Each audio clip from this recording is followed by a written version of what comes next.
कुठेतरी लांब निघून जावंसं वाटतंय ना. अजून किती दिवस सोसावं लागणार हेच तुझ्या डोक्यात कायम असतं. त्याच त्याच गोष्टींना पुरता कंटाळून गेलायस तू. मला माहितीये या वेदना आता तुला सहन होत नाहीये. यापुढे अशी समस्या तुला सतावणार नाही. तू आजपर्यंत भरपूर दुःख सहन केलंस.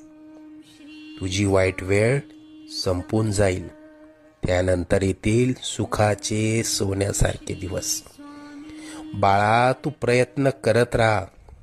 जिथे तू थांबशील तिथून पुढे तू हाती घेतलेले कार्य आम्ही पूर्णत्वास नेऊ. तू प्रयत्न करत राहा.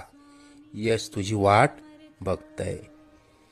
तुला आजपर्यंत आम्ही अनेक संकटातनं तारलं. उद्या येणारं संकट कितीही